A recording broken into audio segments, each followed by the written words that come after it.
They say every street has a house that doesn't belong. A house the neighbors whisper about but never approach. A house that seems to absorb light rather than reflect it. This story begins with one such house, a hulking structure at the end of a narrow lane where the windows were always shuttered, the curtains drawn, and no voice was ever heard from within. The locals called it the Silent House. Children dared each other to run across the yard, but none stayed long. Even the mailman refused to step onto the porch. What made this house different wasn't just its appearance, it was the family inside.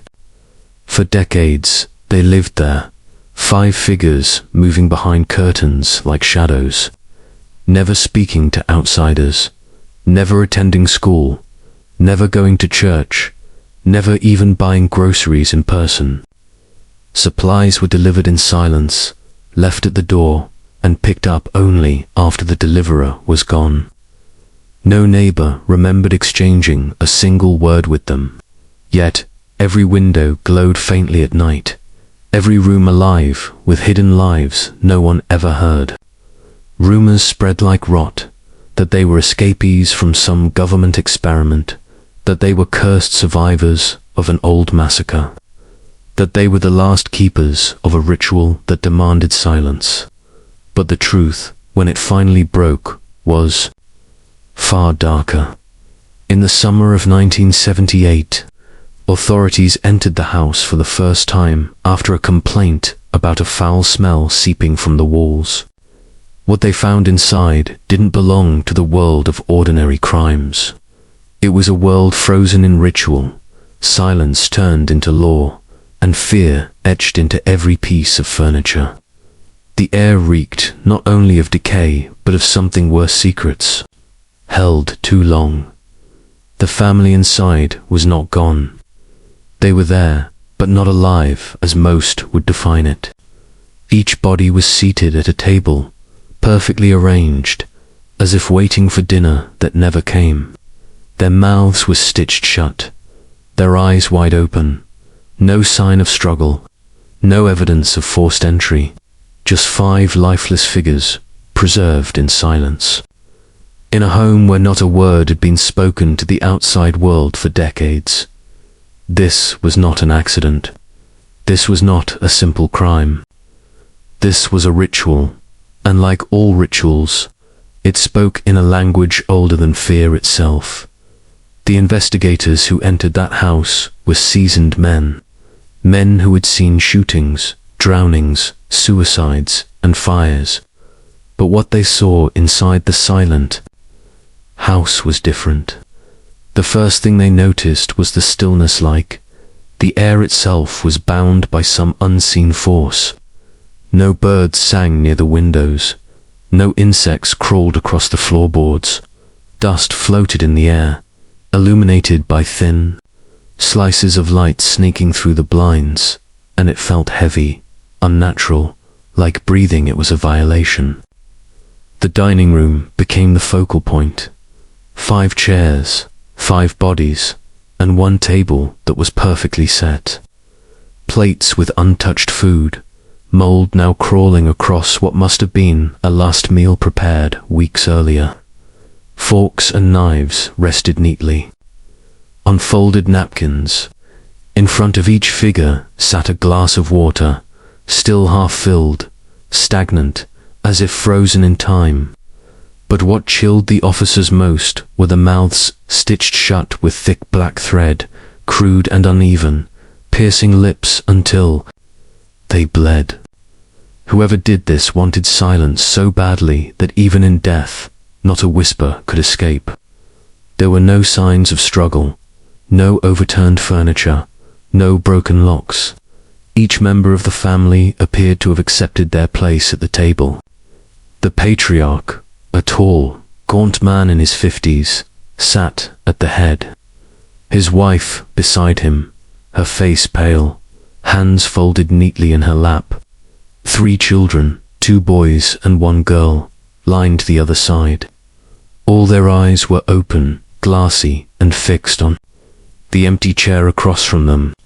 That chair was pulled out slightly, as if waiting for someone else to sit, someone who never came. The basement revealed stacks of journals, but every page was blank. The bedrooms contained beds made with military precision, yet no personal belongings. No toys, no books, no photographs. It was as if their lives had been systematically erased. Neighbors, when questioned, could only confirm the strange truth: they never heard voices from that house. Not even arguments, not even laughter, not even a cry from the children. For 20 years, silence had been their law. But the question grew louder than the silence itself. Who enforced it, and why? In the stillness of that decaying house, investigators realized they were standing inside a message. The stitched mouths, the empty journals, the vacant chariot was all designed to speak without words, to tell the world something forbidden. And the world wasn't ready to hear it. The autopsies were supposed to bring answers, but instead they deepened the silence. Each body showed no signs of external trauma beyond the stitched mouths. No poison in the stomach. No wounds, no broken bones, no forced ingestion.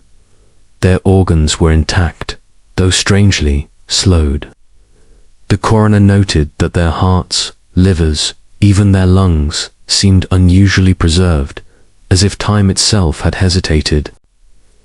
More disturbing was the fact that decomposition did not match the timeline. They should have been rotting far worse than they were when discovered. It was as if something had kept them suspended, like mannequins awaiting display. But the most disturbing finding was in their throats. Each member of the family had small fragments of paper lodged deep in their esophagus. The papers were rolled so tightly they had fused with the tissue, and extracting them was almost impossible.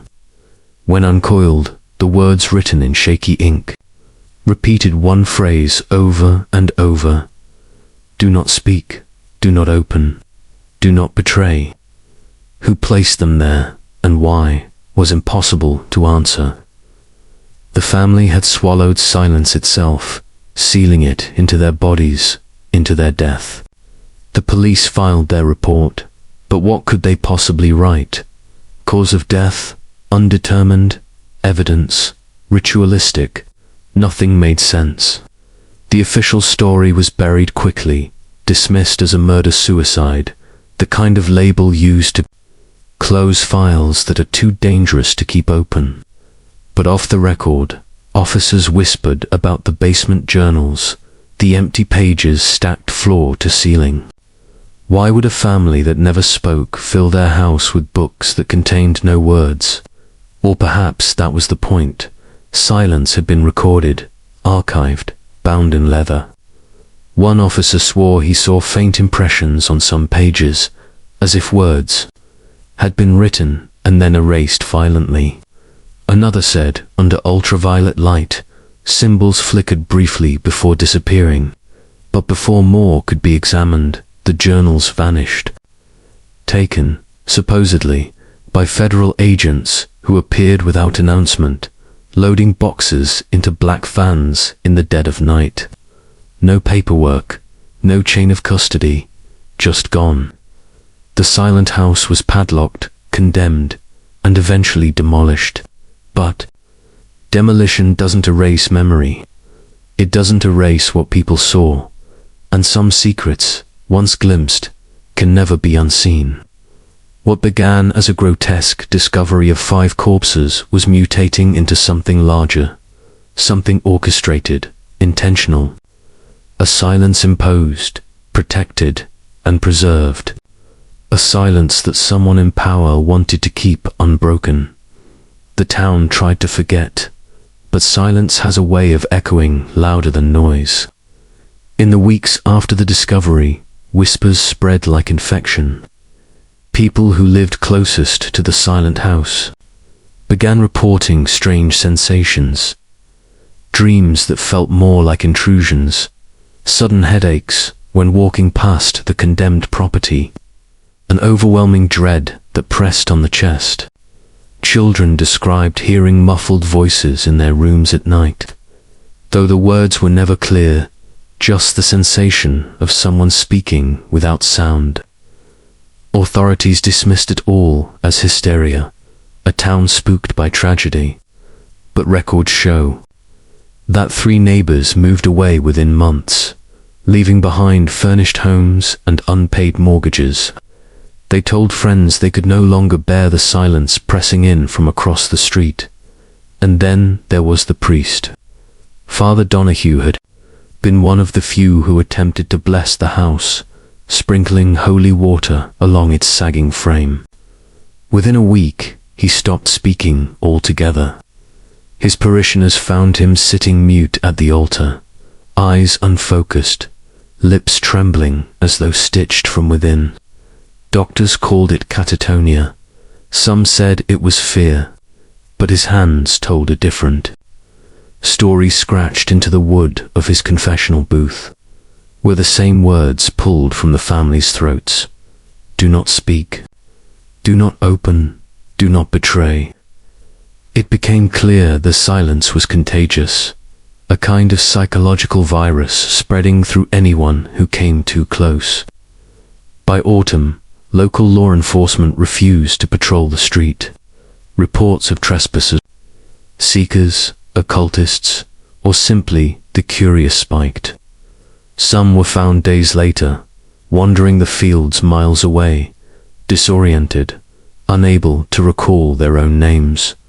Others disappeared entirely. But in the background, quietly, officials at higher levels were watching. Files were sealed. Reports vanished. Witnesses were pressured into silence. It was as though the very system designed to protect truth had sworn allegiance to this silence.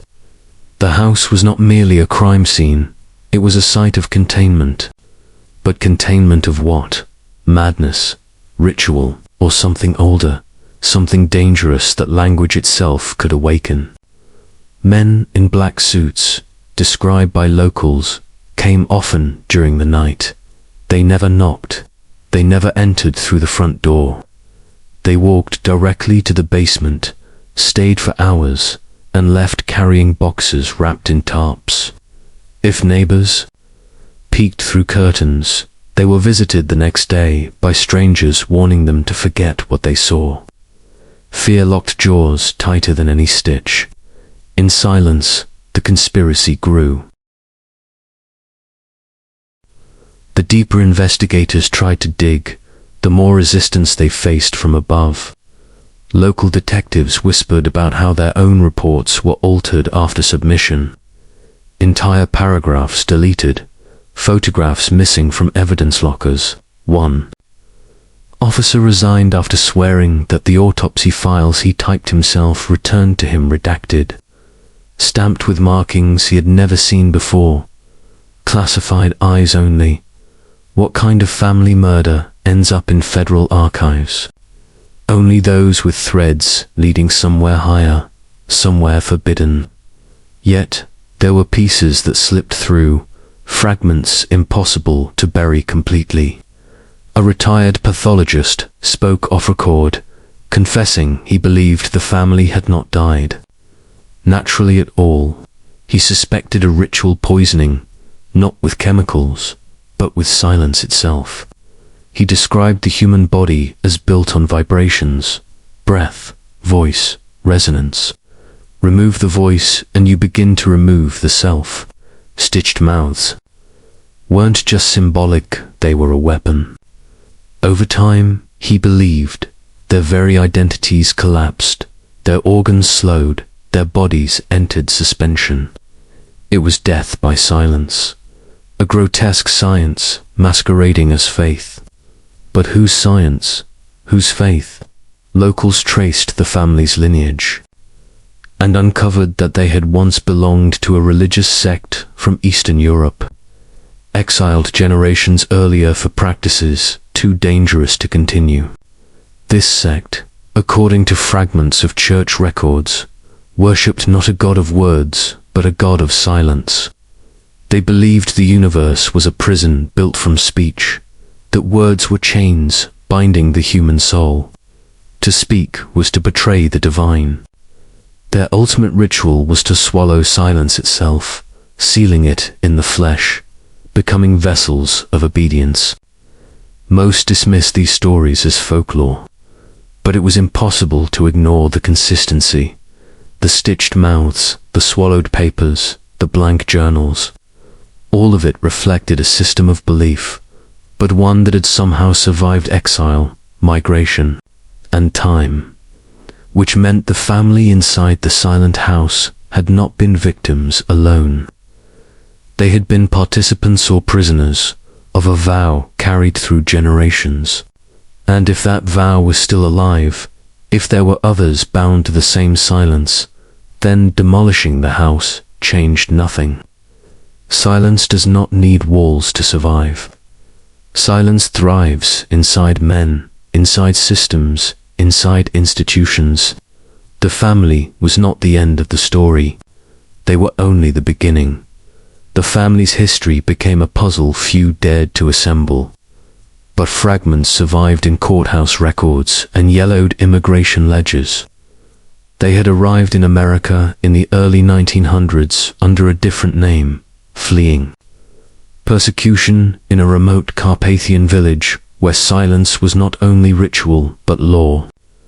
Witnesses from that era described gatherings where no one spoke, where children were raised without hearing their own parents' voices. Outsiders who stumbled into the village reported an overwhelming pressure in their heads, like standing in a cathedral filled with invisible sound. The sect was eventually scattered after a fire consumed their meeting hall, killing dozens who refused to scream even as flames devoured them. Survivors dispersed, some vanishing, some burying themselves inside ordinary towns. But silence is not something you escape. It lingers. It follows bloodlines like a curse. The family in the silent house was one such bloodline. They moved often, changing names, always keeping distance, until finally they settled in that quiet American town, erecting their fortress of shutters and shadows. What remained unclear was whether they practiced silence willingly or whether silence had been imposed on them by something greater than belief. Diaries from distant relatives hinted at coercion, describing visits from faceless guardians who enforced the vow. Men dressed in dark coats, arriving without notice, ensuring the oath was never broken. If this was true, then the silent house had not been isolated at all. It had been monitored. The neighbors who thought the family was invisible were wrong. They were being watched every moment by forces not local, not random, but organized. And then came the discovery no one could explain: an unmarked envelope, delivered to a local newspaper weeks after the demolition. Inside were 5 photographs, grainy black and white images taken inside the house long before the police ever arrived. One showed the family seated at the table, alive, mouths already stitched, eyes open. Another depicted the blank journals, stacked in the basement, but this time symbols glowed faintly across the pages, visible only through the strange lighting of the photograph. The other 3 photos were worse. Groups of silent figures surrounding the family, their faces obscured, their hands raised as if in blessing or command. None of these figures appeared in any police file. Whoever took those photographs had been inside the house before the deaths, documenting the ritual as it unfolded, which meant what happened wasn't a tragedy discovered too late. It was an event carefully staged, witnessed, and recorded, meant to be preserved, meant to be remembered. In silence, the photographs forced a new question, one more terrifying than the stitched mouths or swallowed papers. Who was watching?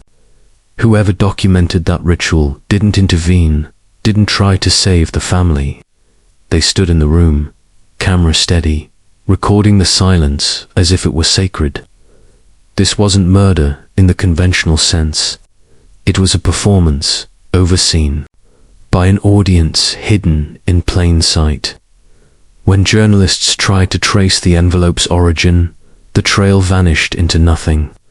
No fingerprints, no postmark. The paper itself was unusual fibbers, traced to manufacturers used only by government contractors. But no agency claimed it. In hushed conversations, researchers began connecting dots. Silent sects across Europe, towns erased by fire, archives that vanished after clerics described the unspoken order. The same phrase surfaced again and again in documents separated by centuries. The covenant of still tongues. What was it? A cult? A secret society? Or worse, a system older than religion itself, using silence as both creed and weapon? The family. Inside the silent house were no longer seen as isolated victims. They were the visible tip of something vast, a network operating across generations. Silence, it seemed, wasn't just their belief, it was control. Imagine growing up, never hearing your father's voice. Imagine a childhood where your mother never sang to you, where your siblings never laughed out loud, where even crying was forbidden. Silence becomes the chain around your mind, binding thought before it becomes word. That kind of silence doesn't just cage it, rewires, reshapes. The stitched mouths at death were only the final seal.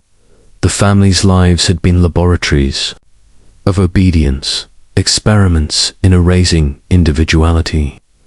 And if someone had photographed it, someone had recorded it, then the implication was chilling. The experiment was successful enough to be studied. But studied by who? The symbols glimpsed faintly on the basement journals offered no easy translation. Scholars who reviewed copies claimed they resembled early ciphers used in monasteries to conceal forbidden texts. Others swore they were mathematical, a code meant to measure rather than to conceal. Either way, they pointed to a system, a structure, a larger body directing this ritual. The family's silence was not an accident. It was compliance. The silent house was not simply a home. It was a vessel, one piece in a game whose rules were never spoken aloud. The silent house may have been demolished, but the silence it contained began to spread like radiation.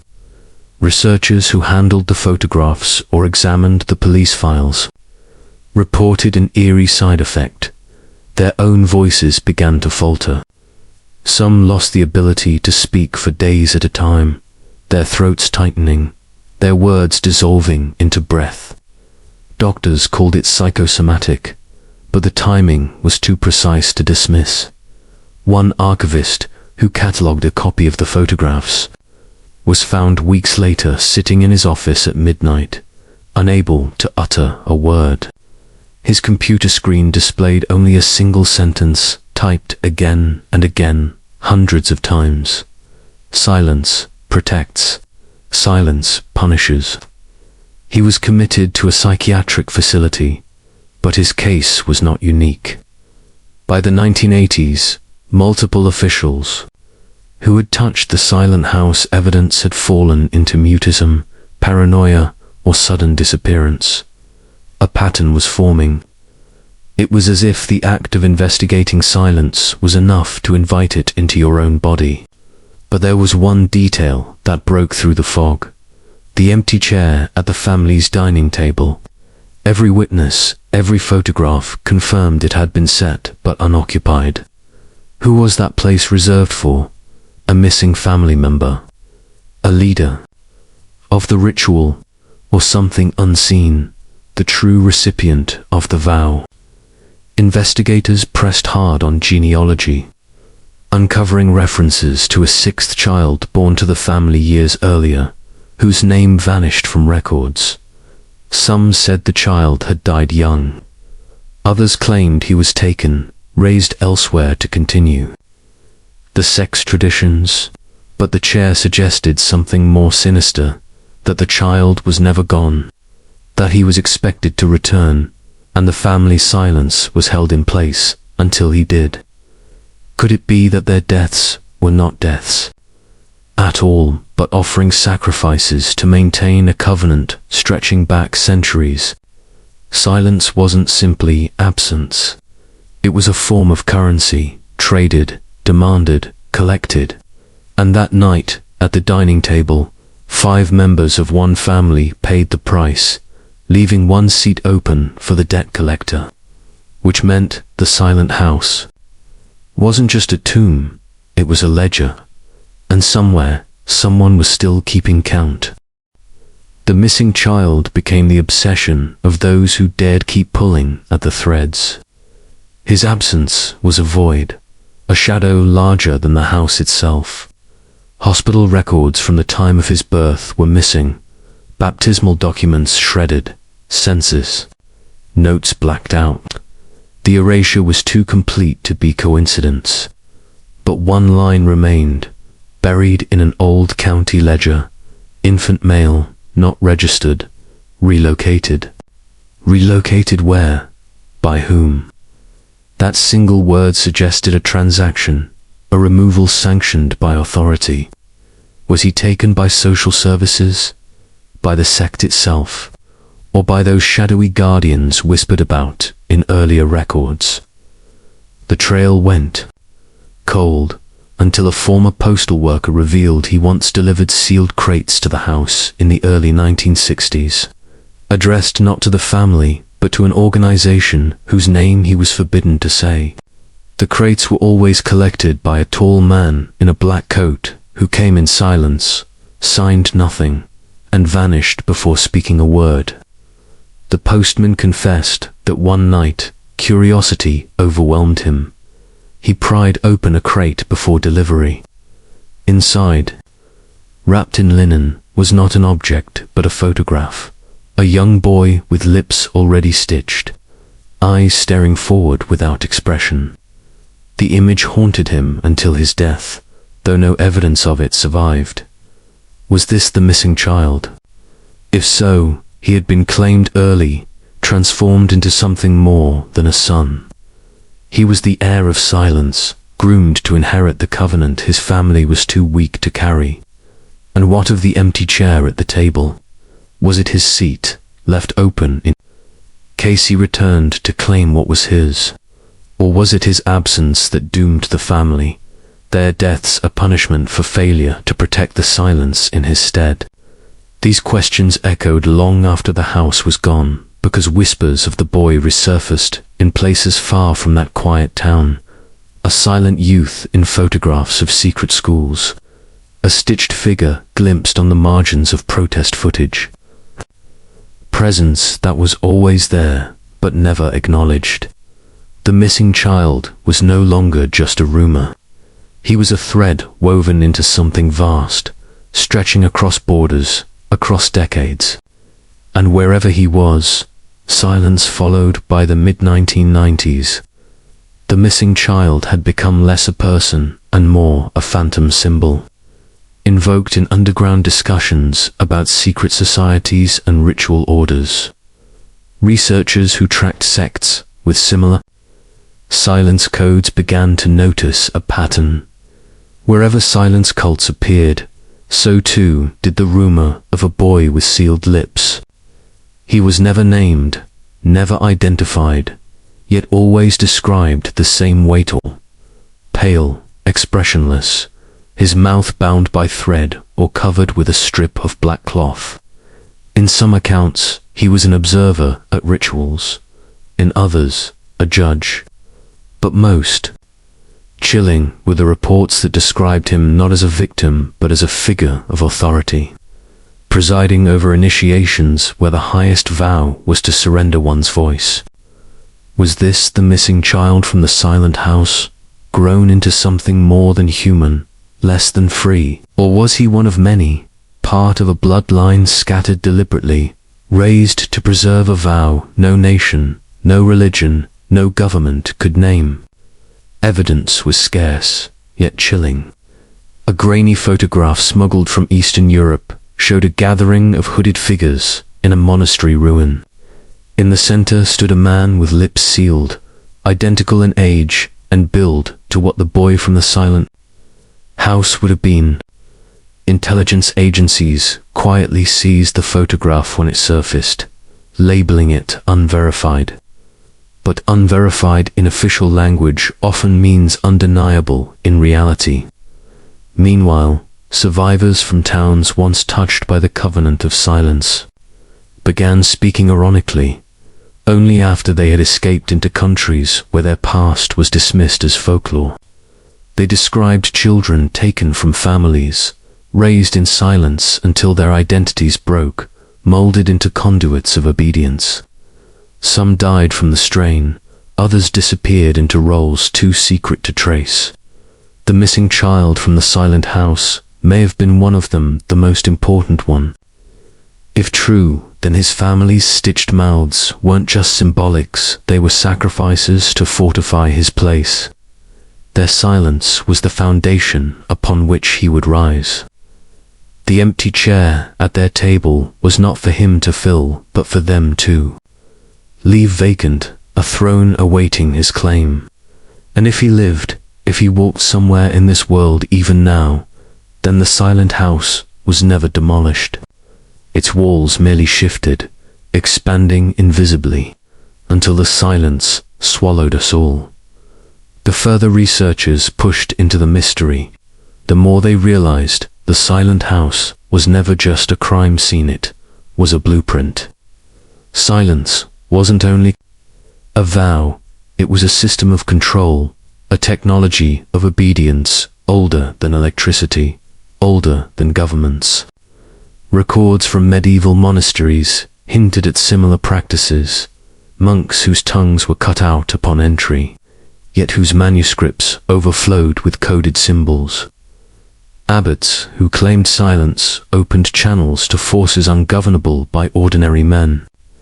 Later, during the Renaissance, whispers of the still tongues surfaced again, an invisible order believed to advise monarchs through absence, influencing decisions not by persuasion but by withholding words until power bent to their quiet will. The family in the silent house seemed like an echo of these forgotten structures. Their deaths not a tragedy but a continuation of a pattern, silence enforced, preserved, passed down, and the missing child, he was their bridge, the one who would carry the vow forward into the modern world, cloaked not in robes but in bureaucracy, hidden inside the very institutions that claim to protect us. That might explain why federal agents stripped the house bare, why files disappeared, why photographs surfaced only through anonymous leaks. The silence had guardians, and those guardians operated at a level far above small-town police. The chilling possibility emerged. What if the silent house wasn't unique? What if dozens, hundreds of homes across the world contained families bound by the same vow? Families erased from records, stitched into secrecy, their silence feeding into a structure so vast no one man could map it. If so, then the silent house was not an anomaly, was an exposed nerve, a rare glimpse into a machinery of control we were never meant to see. Imagine how many voices have been removed from history, how many truths swallowed before they were spoken, how many secrets buried not in archives but in human flesh. The silent house was proof that silence could be manufactured, enforced, weaponized. And if silence can be weaponized, then perhaps we have been living under its shadow all along. Perhaps the real cage is not what we hear, but what we will never be allowed to speak. As the years passed, the silent house faded from headlines, but the story refused to die. Independent researchers and fringe historians began linking its details to a broader architecture of control that stretched across centuries. Silence, they argued, was never just abstaining from speech. It was the perfect prison. Words are rebellion. Words are evidence. Words spark revolutions. Strip them away, and you strip away resistance before it forms. That is what the silent house represented, a microcosm of how power sustains itself. The stitched mouths weren't merely grotesque. They were symbolic of every man who has ever been forced into silence by fear, by shame, by institutions that operate in shadows. The empty journals found in the basement were not blank at all. They were mirrors, pages without words, reflecting the truth that silence is the real text. Imagine growing up surrounded by hundreds of books, each one empty, each one screaming the same message. You are not permitted to write your story. You are not permitted to exist beyond silence. The weight of that erasure breaks the mind long before the thread pierces the lips. Survivors from related sects described how silence was enforced through ritual and punishment. Children caught whispering would have their tongues pressed with heated iron rods. Adults who broke the vow vanished, their absence never explained, their names never spoken again. Over time, silence became not only habit but instinct. The family in the silent house had lived under this instinct for decades, watched, monitored, reinforced by faceless guardians who appeared without warning. Their deaths were not random, they were demonstration, a message carved into flesh and stitched into history. The covenant still lives, and those who break it pay with their voices and their lives. And yet, paradoxically, their deaths spoke louder than anything they could have said in life. That was the danger. The silent house became a warning, a leak in the system, which is why it had to be destroyed, why the files had to vanish, why even the rubble of the house was cleared as if it had never stood there at all. But silence cannot erase memory. It cannot erase the image of 5 bodies seated at a table, mouths sealed, eyes open, an empty chair waiting for someone or something that never came. That image lingers because it carries the truth hidden beneath all power. Silence is not emptiness. Silence is command. What terrified investigators most wasn't just the family's death, it was how quickly the silence closed in afterward, how efficiently the story was buried. Local newspapers were instructed not to print follow-ups. Reporters who resisted found themselves reassigned, their careers collapsing overnight. One journalist vanished during the investigation. His last known article draft containing only 3 words repeated endlessly. The chair waits. Even police officers who had been inside the house began withdrawing their statements. Some retired early, others refused to speak at all. A detective who tried to go public suffered a car accident 2 days before his scheduled interview. No one believed it was accidental. The case became a model of how institutional corruption works not through open denial, but through suffocation. Every avenue of inquiry, every attempt at truth was met with silence that spread like a net. It wasn't incompetence, it was orchestration. Someone higher had decided that the silent house was never to be discussed again. Yet the few fragments that escaped censorship hinted at why. The house wasn't just a crime, it was a revelation of method. The stitched mouths, the swallowed messages, the empty journals, they revealed a system too close to the surface. A ritual that mirrored the very way governments, churches, and corporations functioned. Silence is the perfect weapon because it hides in plain sight. Leaders don't need to shout lies when they can simply remove the voices that would challenge them. The silent house was proof of that truth, condensed into one horrific tableau. That's why it had to be destroyed, not remembered. But memory is stubborn, especially in the minds of those who saw it firsthand. Whispers persisted that the missing child had been relocated into a government program, raised as both subject and instrument of silence. Some claimed he became a consultant for agencies obsessed with psychological warfare, teaching them how to weaponize fear without ever firing a shot. Others believed he was never human again after that vow, that he had become something else entirely, a symbol. A ritual mask passed from one initiate to another, ensuring the covenant endured. Either way, the lesson remained.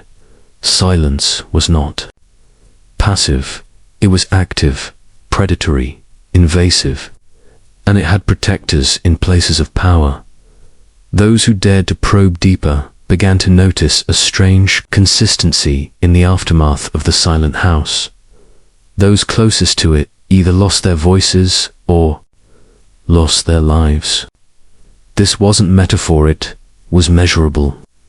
A secretary from the county courthouse who handled the family's file developed a sudden throat condition that left her unable to speak above a whisper. A deputy who had carried one of the bodies to the coroner's van was found hanging in his garage 6 months later. A needle and thread clutched in his hand, his lips crudely sewn together after death. His suicide note was only one sentence: "I could not keep it quiet." These weren't coincidences. They were symptoms. Symptoms of a disease that spread through silence, devouring anyone who touched it. And if silence was contagious, then the silent house wasn't just a home, it was an infection point.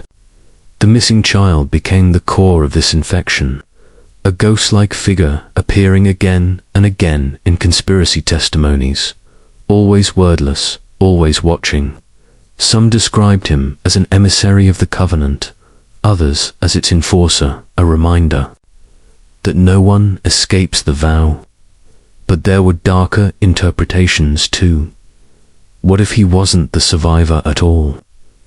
What if he was the cause? A child born into silence, carrying the weight of generations, could have been both catalyst and executioner. The empty chair at the dining table may not have been waiting for him. It may have been his throne, left unfilled because he had already transcended the need to sit. If he was the one who initiated the ritual, then the family's stitched mouths weren't punishment, they were tribute. And if tribute, then to whom, or to what?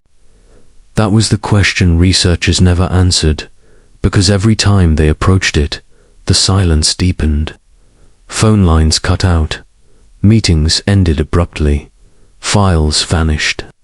People withdrew mid-sentence, as though something invisible pressed against their throats. The silent house had been erased physically, but its power lingered. It was not a place anymore, it was a presence, one that infiltrated minds, institutions, nations. And the message it carried was simple, brutal, undeniable.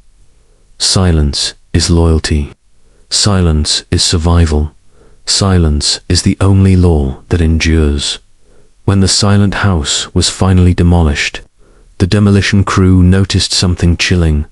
Beneath the foundation, there was no soil. Instead, there was a pitan, unnatural void carved straight into the earth, lined with black stone that reflected no light. It should have been reported. It should have been documented. But within days, the pit was filled with concrete, sealed forever by orders no one admitted to signing. The workers who descended into the cavity before it was filled described hearing whispers, not with their ears, but inside their skulls. One man claimed it was like a memory that didn't belong to him, a voice telling him to never speak again. Another swore that when he shined his flashlight across the wall, Words appeared in faint chalk. Not English, not any language she recognized, but something older, carved into the very rock as though the family's silence was an echo of something ancient. When pressed, he broke down crying and begged not to be asked further, insisting he had already said too much. That man never worked again.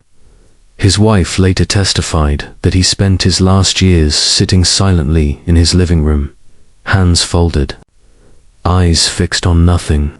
Some believe the pit was the true origin of the family's vow, the real silent covenant. The house above was not simply a prison but a shrine, a containment for something buried long before the family moved in.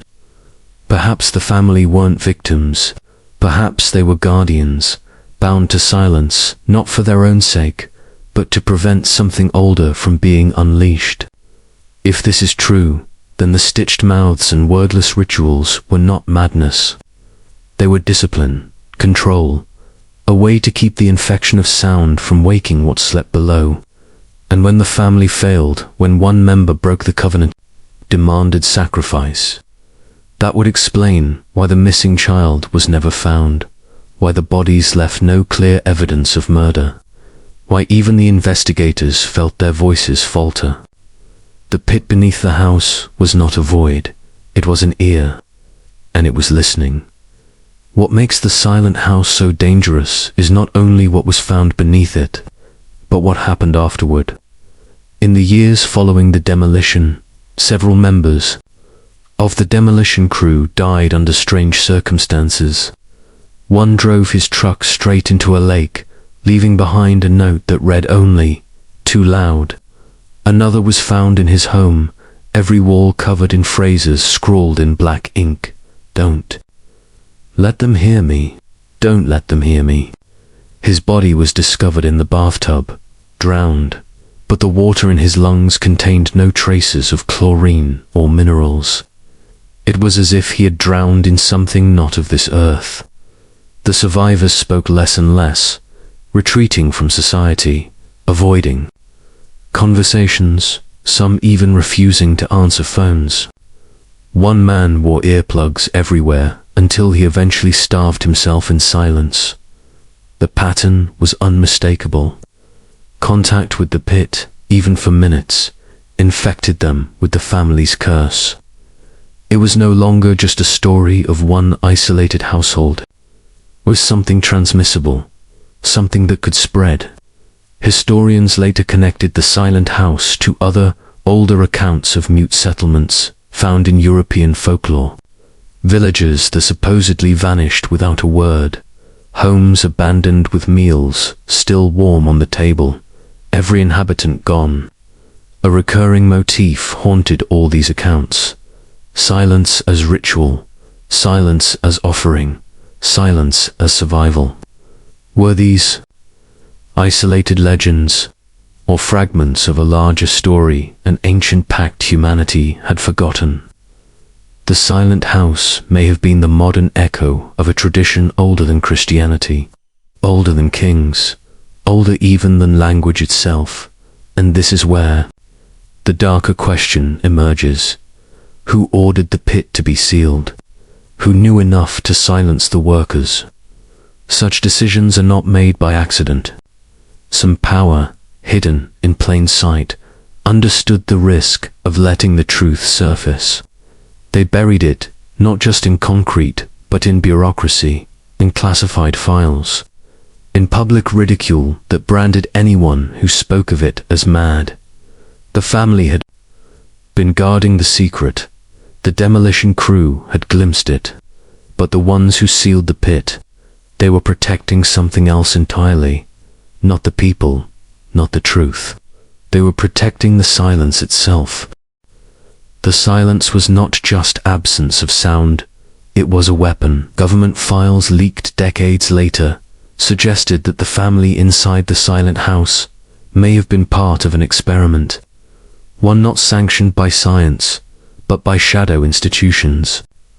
Operating beyond the law, buried in dusty archives, was a report labeled only Project Stillness. The files detailed attempts to study long-term sensory deprivation and its effects on generations. But the silent house went further. This was not mere observation. It was indoctrination, a family bred in captivity, their entire existence shaped by an enforced vow of muteness. How did the outside world never notice? Simple, because those who did either disappeared or were coerced into silence themselves. Neighbors were warned away by officials disguised as health inspectors. Mail was intercepted before it reached the family. Even the local census listed the house as unoccupied despite evidence of its residence. The deeper you dig, the more the narrative begins to shift. What if the family were not victims, but participants? What if their silence was not imposed, but chosen a way of preserving something too dangerous to speak? Linguists have speculated about a theory known as the forbidden phoneme, a sound or pattern of speech so powerful it can destabilize the human mind. Ancient texts hint at languages stripped from history, tongues that could bend perception. Itself, was the family safeguarding one of these? Or were they preventing it from escaping into the world? The pit beneath the house seems to suggest containment rather than sanctuary. Whatever was buried there, the silence was not protection, it was quarantine, and yet traces leaked. A demolition worker's scribbled journals included words he claimed came to him in dreams after the pit was opened. Words no language scholar could translate. They had rhythm, cadence, and weight, but no origin. Within weeks, he had burned every page and ended his life. It raises the most dangerous possibility. The family's silence was never about isolation. It was about containing an infection not of the body, but of the spoken word itself. If the wrong sound was uttered, if the forbidden syllables escaped, it would spread like a contagion. And those in power knew. That's why they sealed the pit. Not to protect us from the family, but to protect us from what the family had been. Holding back, the pit was sealed, but the silence remained like a curse. Those who entered the silent house after the family's removal often reported a crushing pressure in their ears, as though the walls themselves were holding their breath. Investigators described lights flickering without cause, clocks stopping, and in one case, a camera that recorded nothing but static until removed from the property. It was as if the very structure had been designed to resist documentation. The few survivors who entered and left spoke of an overwhelming compulsion to remain silent while inside, as though speaking aloud would provoke something waiting just beneath the surface. But the most disturbing reports came from locals who claimed that, on certain nights, the house itself seemed to whisper, not voices in the traditional sense, but a vibration, low and guttural, that resonated through the ground. Some compared it to chanting, others to the hum of machinery buried far beneath the earth. And still, there were those who said they heard a word, just one, but one they could never repeat. They would open their mouths, try to recall it, but nothing emerged. Their throats would lock, their voices fail, and the memory of the sound would vanish like mist at dawn. Psychological warfare experts, decades later, admitted that the government had once studied acoustic weapons, frequencies capable of disorienting or breaking human will. Could the family have been exposed to such weapons for generations, rendering them incapable of speech, conditioning silence as survival? Or was the opposite truth that they were sheltering something older, something hidden beneath their home, whose voice could not be allowed to escape? Every file points toward one conclusion. The silence was not voluntary, but engineered, not by the family, but by the system around them. A system that needed guardians, willing or unwilling, to stand. watch over the forbidden. And here's the darker twist. Records show that after the family was removed, several members were placed into psychiatric care facilities. None spoke a word for the rest of their lives, but one left behind a sketch. It wasn't of a house, or a pit, or even words. It was of a mouth stretched inhuman, wide enough to consume a man whole. Beneath it, scrawled in uneven script, were the only words they ever wrote. Don't let it speak. The sketch of the mouth was not dismissed as madness. It was catalogued, locked away, and referenced in a series of restricted reports labeled only as Project Orpheus.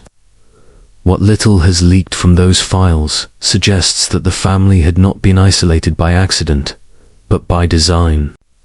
The silent house, according to one heavily redacted memo, was positioned atop a geological anomaly, a cavern system that emitted frequencies beyond human hearing.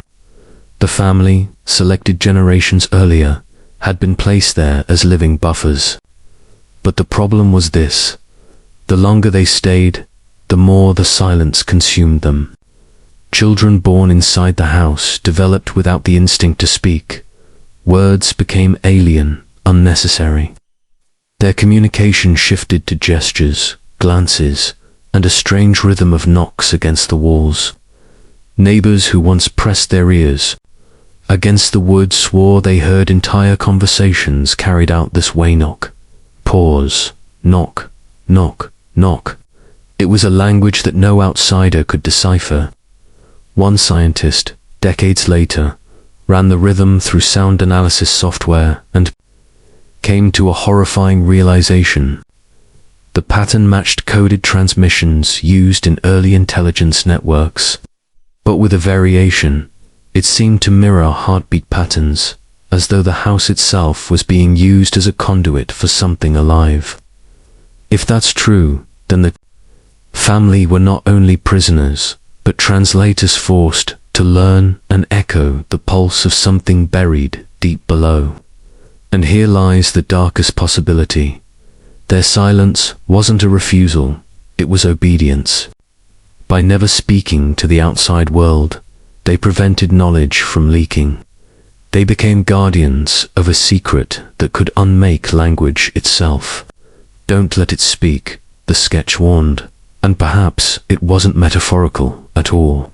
Perhaps the family knew that the mouth beneath them, the presence whispering through the soil, was waiting for a voice to carry its command into the world. But ask yourself this: if it was truly contained, why does the silent house still stand? Why do the records vanish, the officials deny, and the files remain sealed? Something has been left unfinished, and unfinished stories have a way of resurfacing. Project Orpheus. The name itself was chosen carefully. In mythology, Orpheus was the man who descended into the underworld and tried to bring back the dead with his music. But in the documents tied to the silent house, the word carried a different weight. It was less about rescuing the dead and more about controlling what lay beneath. Declassified fragments suggest that intelligence officers, back in the 1930s, had begun experimenting with sound as a weapon of influence or trailer frequencies that could unsettle human behavior, induce paranoia, or even silence thought. The silent house wasn't just an anomaly. It was a living laboratory. The family inside were never free. They were test subjects. Their silence was not natural. It was enforced through generations of conditioning, starvation of outside contact, and constant exposure to frequencies that reshaped the human mind. A memo labeled Phase 3, Containment Protocol, chillingly describes the children as resonant vessels. It claimed their bodies had adapted to hold the sound, like living amplifiers. Their muteness was not a defect, but a programmed state. The knowledge they carried could never be spoken aloud. Officials who visited the site in the 1950s reported strange effects upon entering. Some claimed their ears rang with tones no one else could hear. Others described vivid hallucinations, shadows darting across their vision, or the sense of being followed even in daylight. Most never returned.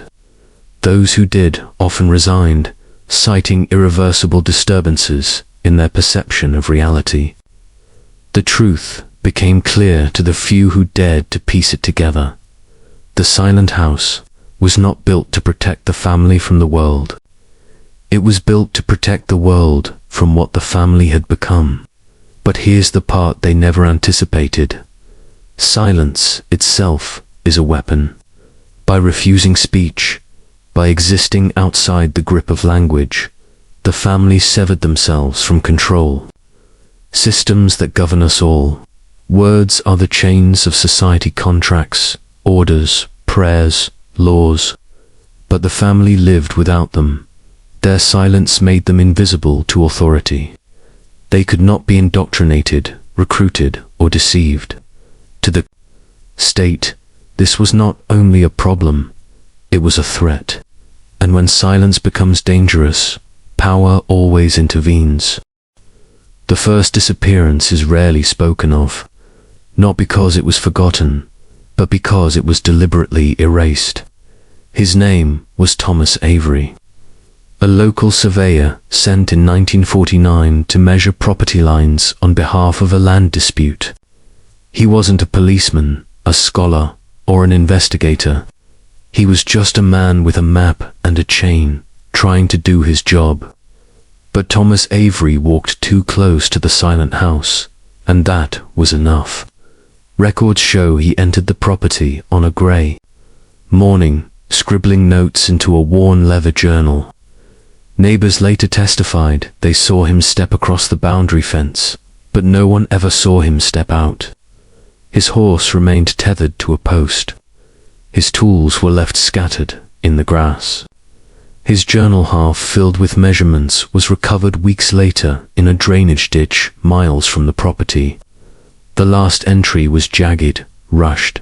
"They are not mute, they are listening."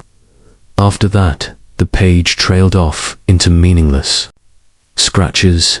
Officials labeled the case as unsolved, but in truth, it was sealed. Court filings about the land dispute disappeared from county archives. Avery's family was issued a compensation check without explanation, and local papers were warned not to publish his story. It was as if he had been swallowed whole by silence itself. Rumors, however, spread fast in towns where fear had no official outlet. People whispered that Avery had entered the house, and when he did, the silence consumed him. They said he found the family sitting in their rigid rows, staring at him with blank expressions, their mouths moving but no sound emerging. Others claimed he heard them humming a sound so low it shook the marrow in his bones, and then he collapsed, never rising again. What is certain is this: his disappearance became the first of many. The silent house had drawn blood, and once it did, it never stopped. Those who knew about Avery privately agreed on one thing, that his mistake wasn't trespassing. His mistake was acknowledging them. By writing in his journal that they are not mute, he had broken the first rule of power: never speak the forbidden truth aloud. And for that, silence swallowed him forever. After Thomas Avery, the disappearances stopped being isolated and started forming a pattern, like points on a map leading back to the same cursed origin. The silent house was no longer just a curiosity, was becoming a black hole in the community, pulling people in and erasing them. Between 1951 and 1962, at least 6 more cases emerged. A traveling peddler selling glass trinkets vanished along the same road that cut past the property. His cart was later found abandoned. The glassware shattered across the dirt as if dropped in panic. A schoolteacher named Evelyn Brooks, who dared to knock on the door in hopes of enrolling the family's children, disappeared during daylight. Her bicycle was found leaning against the gate, its tires still warm. In 1957, two teenage boys on a dare scaled the fence one night. Only one returned. He was discovered days later wandering through a nearby field, barefoot, clothes torn, unable to speak. When doctors tried to examine him, he clawed at his throat and made guttural sounds like an animal. He was eventually institutionalized, and though his body survived for decades, his mind never came back. The missing boys, the peddler, the teacher, they all shared one common thread. Their names and cases were quickly silenced by local officials, removed from newspapers, and buried in files labeled misadventure or voluntary disappearance. But witnesses whispered the truth. Each one had come too close to the silent house, and the family inside had claimed them. By the early 1960s, the legend spread beyond the town's borders, drawing in journalists, paranormal investigators, and thrill-seekers who wanted to test the myth. And yet, almost every attempt to document the family ended in failure. Cameras jammed, tape recorders played only static, and photographs developed as solid black frames. Those who returned reported that the family would appear in windows, watching, silently, their mouths opening but never producing sound, as if trying to say something forbidden. Others swore they heard something impossible, the absence of sound itself, a silence so heavy it rang in their ears until their heads ached. Then, locals began calling it not just the silent house, but the house of erasure. For every outsider who disappeared, another piece of truth was erased with them, leaving only whispers. And the whispers said that these vanishings weren't random, they were ritual, calculated, chosen. In 1964, the first serious investigative journalist dared to approach the house with the intention of breaking the story wide open. His name was Harold Keane, a hardened reporter known for dismantling political corruption, the kind of man who thrived on exposing secrets. He arrived in town with a camera crew, a reel-to-reel recorder, and a promise to his editors that he would bring back the truth about the family that never spoke to the outside world. For days he interviewed locals, piecing together fragments of the forbidden story, the vanishes, the strange silences, the government's quiet suppression of files. He discovered a disturbing detail buried in the courthouse archives. The family had never paid taxes, never signed deeds, never appeared on census records, and yet their land was untouchable. It was as if an unseen authority protected them. Convinced this was no mere folk tale but an organized cover-up, Keane and his crew parked across from the silent house one moonless night.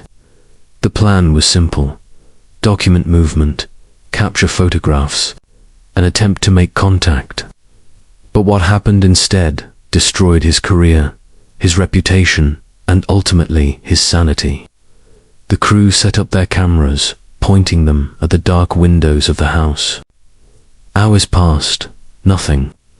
Then, at exactly midnight, one light flicked on in the upstairs room.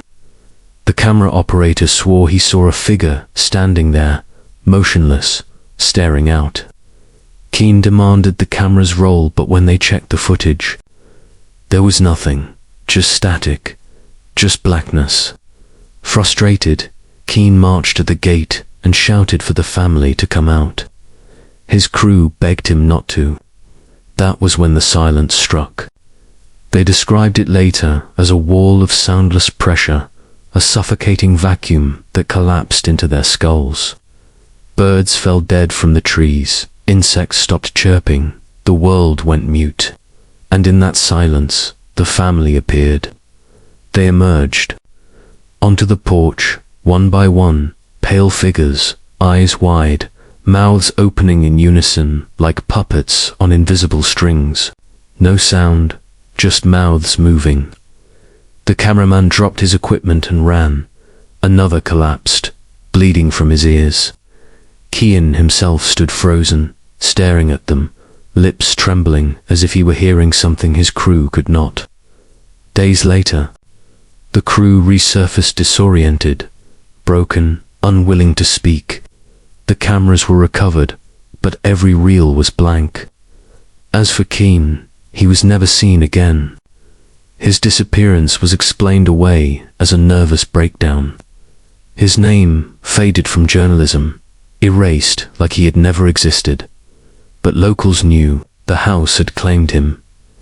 After the disappearance of Harold Kean, whispers became screams that could no longer be ignored. The press demanded answers. The town lived in terror, and the silent house loomed like a black hole swallowing lives and reputations. In 1965, the government finally moved in. Not openly, not with headlines or televised announcements. No, they came under the cover of secrecy, sending unmarked cars, black-suited men, and soldiers stripped of insignia. The residents of the small town awoke to find barricades on the roads leading to the silent house. No one was allowed near. The excuse was predictable: structural safety inspections, but everyone knew it was a lie. A task force entered the property, armed with recording devices, rifles, and protective gear.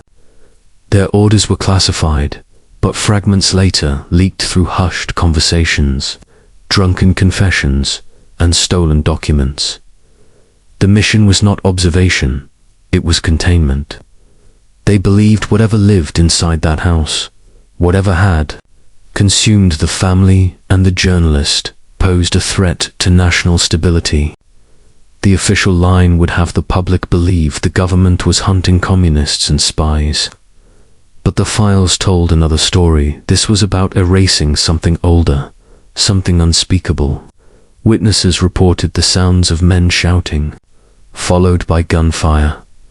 Then, suddenly, the silence fell again. It wasn't the normal stillness of a sleeping countryside. It was that unnatural, suffocating quiet the journalist's crew had described. Birds dropped from the sky, dogs whimpered and hid.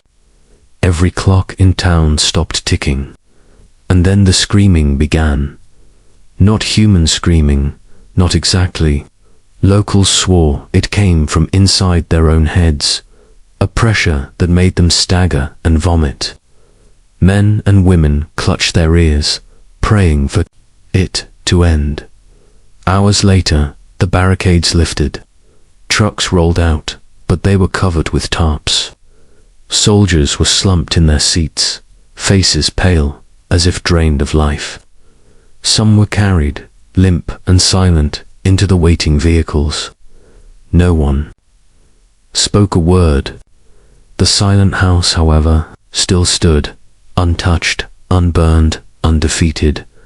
Rumors spread that only a handful of the task force made it out alive, and those who did were quickly transferred to psychiatric facilities. No files were ever released. No officer was ever named. The government acted as though the operation never happened. But the town remembered their silence, thicker now, their fear sharpened. The silent house had outlasted authority. And in its shadow, the locals realized a new truth: whatever power protected that family, it was stronger than the state itself. Years later, fragments of testimony from those who survived the Silent House raid began to slip through the cracks. Not in newspapers, not in official documents, but in anonymous letters, cryptic journal entries, and whispered confessions on deathbeds. One soldier, known only as K, wrote that as soon as they crossed the threshold, all sound ceased. Radios cut out, their boots made no noise against the floorboards, even their own breathing vanished from their ears. He claimed the silence wasn't an absence, but a presence thick, intelligent, waiting. As the team advanced, he wrote of seeing the family for the first time. Not corpses, not missing victims.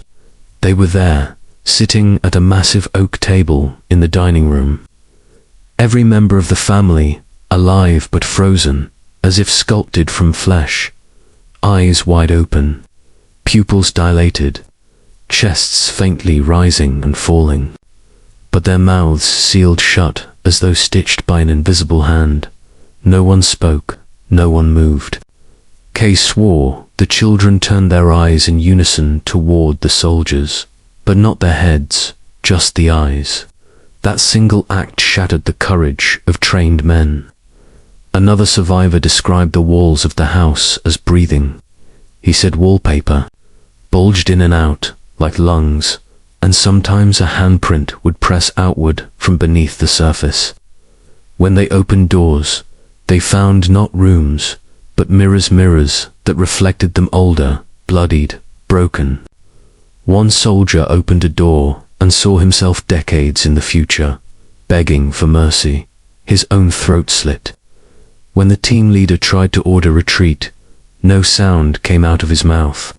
The words fell dead, swallowed by the air. And then, chaos. Lights from flashlights began to flicker. Gunfire erupted, but no bullets left the barrels. The soldiers screamed, but no one could hear it except themselves. Some clawed at their ears until blood dripped. Others turned their rifles on each other, convinced by unseen whispers that their comrades were Kay described his final memory, stumbling down the staircase, the air heavy with the stench of rot. He glanced back and saw the family still seated at the table, unmoved, staring directly at him.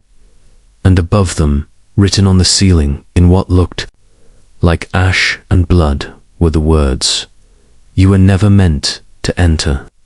He was pulled out by two others, both later institutionalized.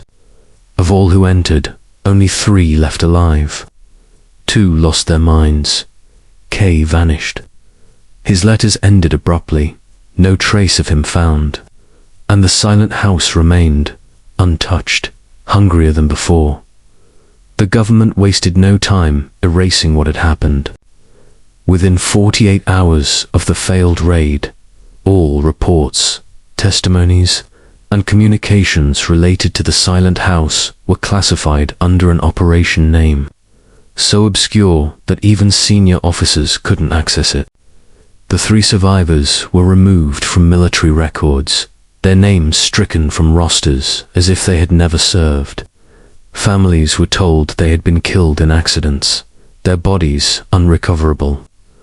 Locals who saw the military trucks arrive that night swore they heard distant gunfire echoing across the woods, but the official statement claimed it was just a training exercise. Journalists who attempted to dig deeper received anonymous warnings, their editors pressuring them to drop the matter or risk losing their careers. One journalist, Eleanor Griggs, refused to back down. She collected testimonies from villagers who said they saw soldiers running from the house in terror.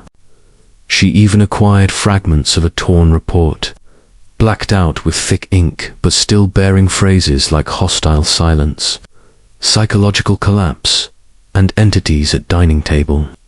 Before she could publish, her home was ransacked. Her notes vanished, and weeks later she was found drowned in her bathtub, the water blackened by ink. The death was ruled a suicide, though her colleagues whispered of men in unmarked cars seen outside her house the night before. Meanwhile, the locals turned the silent house into a legend, something whispered about around fires or used to scare children into obedience. "If you don't listen, the silent ones will come for you," they would say. Teenagers dared each other to go near the property, but those who did often returned pale, shaken, swearing they heard whispers urging them closer, urging them to stay. A few never returned at all. The house stood untouched, boarded windows and padlocked doors doing nothing to keep its influence contained. Hunters avoided the forest around it, saying animals never went near. Snow refused to settle on its roof. Rain never seemed to wash its walls clean. It was as if nature itself recoiled from what lived inside. By the 1970s, locals referred to it as cursed ground.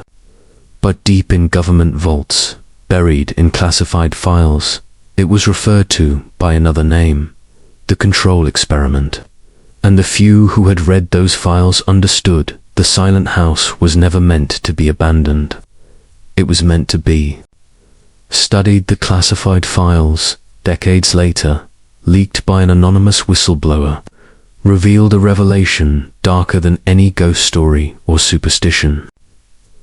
The silent house had not been an accident of isolation. It was designed, built in the late 1800s under the guise of a wealthy industrialist's estate. The property had quietly been funded by government contracts connected to an division of psychological warfare. The premise was chilling. Could silence itself, total, absolute, unnatural silence, be weaponized to control human minds? According to the redacted documents, the original family that lived there were not simply wealthy landowners avoiding society. They were participants, hand-picked subjects, placed into the house under false pretenses. Surveillance notes referred to them as Group A. They were promised comfort, wealth, and protection, but in reality, they were test subjects inside. An environment carefully constructed to erode the psyche. The windows were fitted with sound-dampening glass, the walls lined with experimental insulation materials, and even the flooring contained mechanisms to absorb vibration. Every echo was erased, every sound softened until the human brain was forced to collapse inward, creating hallucinations, delusions, and eventually compliance. Group A reportedly lasted nearly a decade before cracks began to show. One by one, members of the family stopped speaking, first from paranoia, then from compulsion. It was noted in the files that when they attempted to leave, they were dissuaded. Some disappeared altogether, their bodies never recovered, while others remained inside, their will to resist gone. By the early 1900s, the project was considered both a success and a failure. Success, because the family had become entirely compliant without the use of force. Failure, because the silence had created unpredictable side effects, including violent outbursts, memory lapses, and what researchers described as entity projections. These entities, though never scientifically confirmed, were mentioned repeatedly in handwritten annotations by the observing doctors. They believed the silence was not just psychological, opened a channel, inviting something else to occupy the human mind. The project was supposedly shut down in 1911.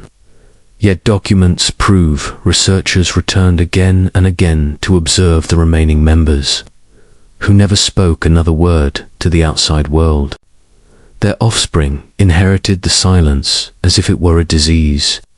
Generations grew up within the house, communicating only with gestures, stares, and what witnesses later called shared thoughts. The silent house was not simply a cursed place. It was a laboratory, a weapon disguised as a family home. The true horror of the silent house was not confined to its bloodline. Reports from investigators, trespassers, and even trained military observers all pointed toward a disturbing pattern. Anyone who entered the house even for mere hours began to show symptoms. It started subtly, with headaches and an uncanny sense of being watched. Then came nosebleeds, disorientation, and eventually the inability to form coherent speech. Words would get stuck in the throat, as if the silence had a physical grip on the vocal cords. By the second day, written communication would falter too. Sentences broke apart, meaning dissolved. The silence seemed to crawl inside the mind, rewriting thought itself. Witnesses who left after a day or two often regained their faculties. But they reported a lingering hum, not a sound, but a vibration that gnawed at the skull, keeping them awake at night. Those who stayed, longer contractors, police, and at least one group of urban explorers in the 1970s were never the same. According to a confidential psychiatric report, the explorers who survived refused to speak for months after their return, and when they finally did, they described the silence as a living thing, not an absence, but a presence that pressed against them, suffocating and whispering without sound. One wrote in his journal, "It waits for you to forget yourself. Then it takes your voice, then your will." Authorities covered up these incidents, blaming hysteria, carbon monoxide, and even local folklore. But the files revealed something far darker. Each visitor's breakdown seemed to align with the same timeline observed in the original family. It wasn't environmental, it was systemic. The house itself carried the residue of its experiments, whether through architecture, acoustics, or something less explainable. It trapped its victims in a cycle of enforced silence. Some psychologists theorized the brain adapted too quickly to the absence of sound, creating hallucinations to fill the void. Others suggested the silence was parasitic, feeding on the human need to speak, growing stronger with every word suppressed. But there was one chilling detail buried deep in the reports after their visits. Survivors often dreamed of the house long after leaving it. Not the exterior, but the interior rooms they had never entered, doors they had never opened. The silent house, in some way, followed them, as though silence itself had learned to travel, carrying its infection beyond those cursed walls. By the early 1990s, the silent house was no longer just a ruin on the edge of forgotten farmland. It had become a force spilling outward into the surrounding communities. Reports began to surface of neighbors living within a mile radius who complained of unnatural stillness in their homes. Dogs stopped barking. Birds avoided the area entirely, leaving empty skies even in migration seasons. Radios picked up static when tuned near the house, and phone lines went dead without explanation. Children walking past on their way to school returned home mute, refusing to answer even the frantic calls of their parents, as if the silence had slipped inside them during the walk. The local school filed multiple reports of students suddenly going blank in class, staring ahead as if listening to something no one else could hear. Some broke into violent fits when pressed to speak, clawing at their throats as though gagged by an invisible hand. By then, whispers spread through the town that the silence had become contagious. Families began to flee, abandoning homes, businesses, and even generations of history tied to the land. The government declared the region a restricted zone under the pretense of environmental contamination, sealing off roads, posting guards, and threatening trespassers with prosecution. But beneath that official narrative lay a more chilling reality. Scientists were conducting long-term monitoring of the phenomenon, documenting its spread like an epidemic. Files later leaked showed charts where the silence expanded in concentric rings, measured by the radius of reported incidents, first a few yards from the house, then hundreds, then miles. The data suggested the silence was growing, adapting, seeking new hosts. One agent described the house as a seed, planted decades ago, finally flowering into something unstoppable. And it was not only the poor or uneducated who fell victim.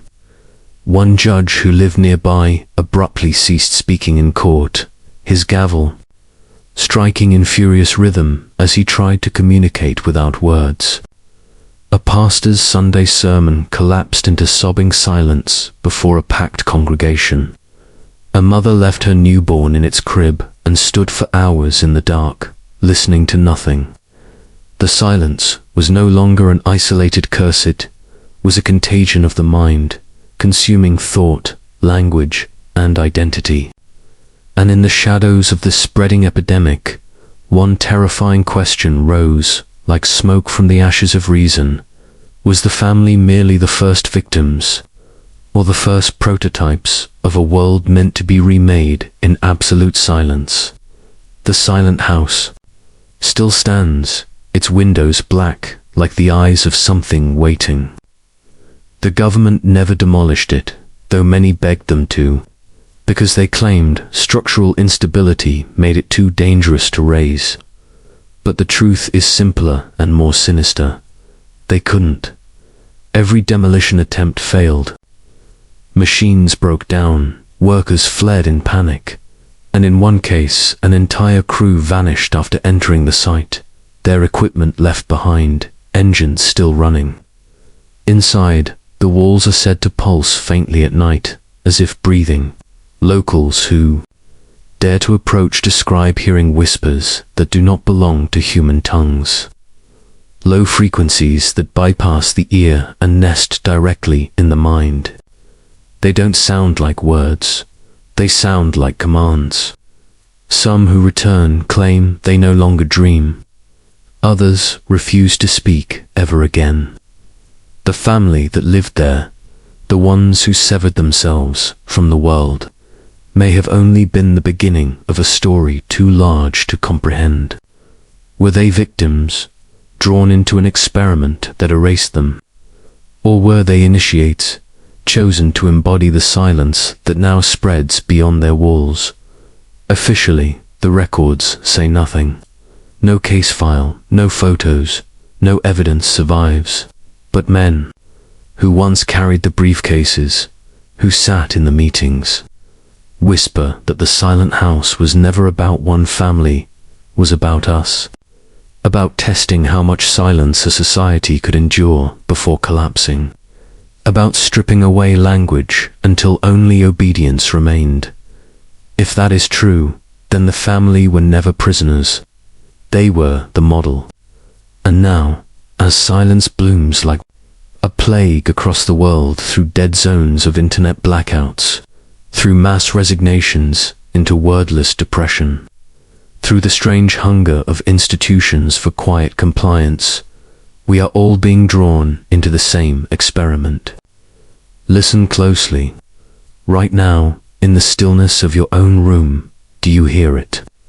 The sound behind sound, the weight pressing on your chest, the pulse of silence waiting to swallow you. That is not emptiness. That is the same silence that lived in them, the silence that remakes you. You have been warned. If you are still with me, you are now part of this knowledge. Comment the phrase "I hear the silence" twice below to show you are awake, to mark yourself as one who sees what others cannot. Tell me where in the world you are watching from, so the pattern can be traced. And remember, secrets like this survive only if we keep them alive. Like, share, and subscribe, because the deeper we dig, the louder the silence becomes. And once you hear it, you can never unhear it.